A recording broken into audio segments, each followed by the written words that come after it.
Hi friends, welcome to my channel. आज की इस वीडियो में हम क्लास 8 की UP board NCERT English book का चैप्टर नंबर 8 जिसका नाम है the missile man of India पढ़ेंगे। So friends, who is known as the missile man of India? APJ Abdul Kalam. Avul Pakir Jainulabdeen Abdul Kalam, ये इनका फुल नेम है जो हम लिखते हैं APJ अब्दुल कलाम। सो ये इनका फुल नेम है, usually known as doctor APJ Abdul Kalam, जो हम नॉर्मली क्या बोलते हैं उन्हें, APJ अब्दुल कलाम। फ्रेंड्स, आपको इनका पूरा नाम भी पता होना चाहिए। Was the 11th president of India, ये 11वें प्रेजिडेंट थे इंडिया के from 2007 2 to 7। APJ Abdul Kalam was born on 15 अक्टूबर 1931। इनका जन्म कब हुआ था? 15 अक्टूबर 1931 में। कहाँ हुआ था? रामेश्वरम में, तमिलनाडु में, रामेश्वरम में। Although he was born in a poor family, ये गरीब फैमिली में पैदा हुए थे। He was an exceptional brilliant child, लेकिन ये बहुत ज़्यादा ही ब्रिलियंट थे, बहुत ज़्यादा इंटेलिजेंट थे। His father Jainulabdeen was a boat owner who ferried Hindu pilgrims at the Rameswaram temple in Tamil Nadu. इनके जो फादर थे वो एक बोटमैन थे, नाविक थे, जो लोगों को नाव नदी पार कराते थे। कहाँ के लिए? रामेश्वरम टेम्पल के लिए। His father was also an इमाम एट द लोकल मॉस्क। ये कोई एक वो होती है इनके मुस्लिम्स में स्टेट, यानी ये इस जगह पर यहाँ ये काम करते थे, इमाम का काम करते थे। कहाँ? लोकल मॉस्क में। And his mother Ashiamma was a housewife, और इनकी मदर का नेम क्या है? आशियामा, जो कि एक हाउस वाइफ थी। He started working at a young age, इन्होंने छोटी सी उम्र में कमाना शुरू कर दिया था। He sold tamarind seeds and newspaper to support his family, इन्होंने टैमराइंड सीड्स बेचे थे और न्यूज़पेपर। टैमराइंड सीड्स का मतलब होता है इमली के वो सीड्स, यानी इमली के वो सीड्स, ओके। और न्यूज़पेपर तो आपको पता ही है। फ्रेंड्स, इन्होंने टैमराइंड सीड बेचे थे और न्यूज़पेपर इन्होंने ऐसे बेचे थे जब फर्स्ट वर्ल्ड वॉर की वजह से रामेश्वरम में ट्रेन हॉल्ट हो गया था, यानी ट्रेन नहीं आने दे रहे थे। तो जो चलती फिरती ट्रेन जो भी चल रही थी, तो उसमें न्यूज़पेपर फेंकने का काम करते थे। किसकी मदद से? अपने भाई को हेल्प करते थे, कज़न ब्रदर को, और उसके लिए इन्हें पैसे मिलते थे। तो ऐसे इन्होंने न्यूज़पेपर से क्या पैसे कमाए। और सबसे पहले इनका टैमराइंड सीड्स बेचे थे इन्होंने, ये इनका फर्स्ट वर्क था, ये सेकंड था। टैमराइंड सीड्स इन्होंने ऐसे बेचे थे कि अचानक से रामेश्वरम में, उनकी जगह में, लोकेलिटी में अचानक से इमली के दानों की बहुत ज़्यादा डिमांड होने लगी थी, तो इन्होंने वो इकट्ठे करे और बेच दिए थे। ये इस चैप्टर में नहीं है, बट मैं बता रही हूँ आपको।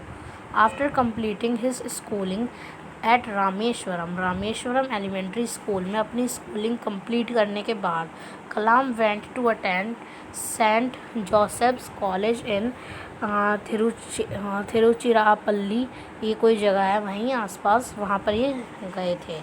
कहाँ किसके लेसन अटेंड करने के लिए? Saint Joseph's college.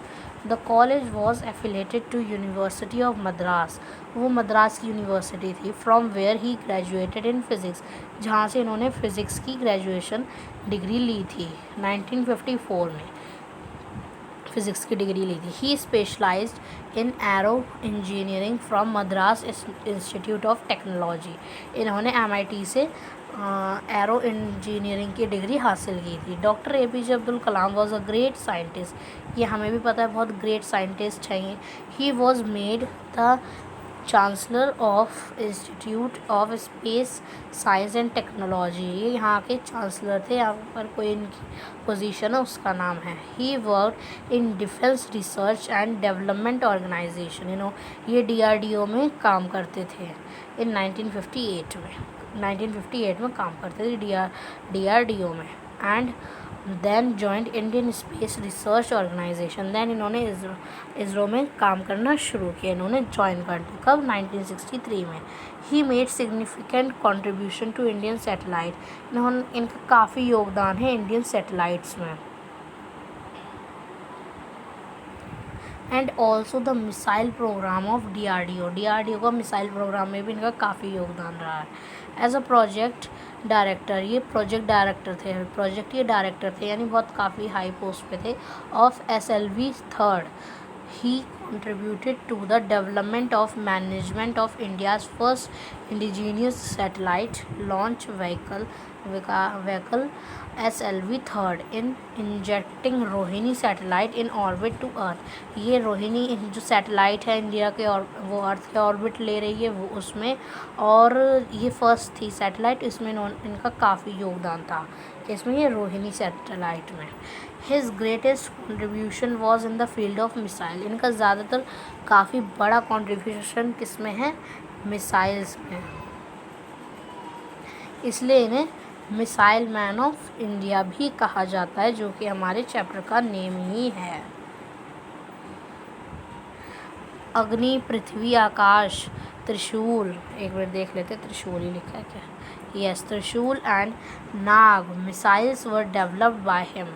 अग्नि, पृथ्वी, आकाश, ये तीन, और त्रिशूल एंड नाग मिसाइल के नेम हैं, ये इनके द्वारा ही डेवलप हुए थे, बने थे। For his work on the development of ballistic missile and launch vehicle technology, इन्होंने काफ़ी व्हीकलों की टेक्नोलॉजी, साधनों की टेक्नोलॉजी में भी मदद की है। He is known as missile man of India, ये तो हमें पता ही है। Beside being such a great scientist, he was a great writer too.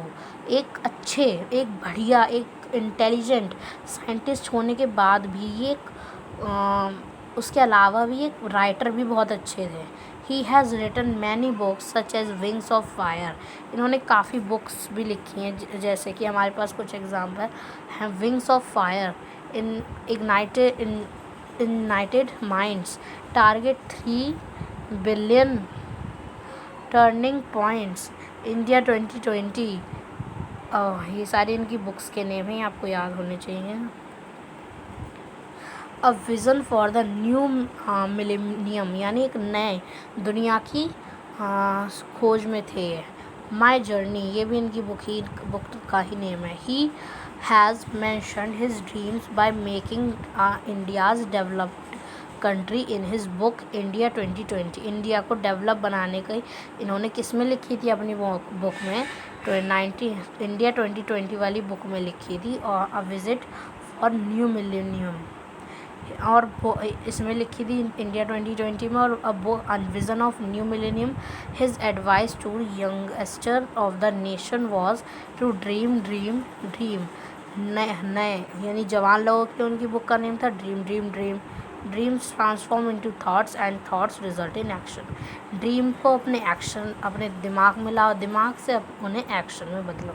The government of India honoured him with Padma Bhushan, government ने उन्हें पद्म भूषण दिया है, पद्म विभूषण भी दिया है, भारत रत्न भी दिया है, इस डेट में दिया है, इंक्लूडिंग इंदिरा गांधी अवार्ड भी दिया है इन्होंने इन्हें दिया गया है फॉर नेशनल इंटीग्रेशन के लिए। Doctor Kalam passed away on 27 जुलाई 2015 में 27 जुलाई को मर गए थे, एक्सपायर हो गए थे। While delivering a lecture at the Indian institute of management, कब मरे थे? जब इंडियन इंस्टीट्यूट IIM मैनेजमेंट में IIM में अपना लेक्चर दे रहे थे इन शिलोंग में। The whole world was shocked and saddened by the sudden untimely death of simple humble yet one of the greatest man of our time. और सब लोग बहुत हैरान थे कि अचानक से कैसे मर गए। ओके फ्रेंड्स, हमारी चैप्टर कंप्लीट हो गया है। अगर आपको हमारी एक्सप्लेनेशन अच्छी लगी हो तो प्लीज़ वीडियो को चैनल को सब्सक्राइब करें, वीडियो को लाइक करें, बेल आइकन पे भी प्रेस करें, और प्लीज़ हमारे चैनल को सब्सक्राइब करने में बिल्कुल भी कंजूसी ना करें। अगर आपको कोई भी प्रॉब्लम है तो आप कमेंट बॉक्स में कमेंट करके भी पूछ सकते हैं, अगर कमेंट बॉक्स ऑन ही रहा तो।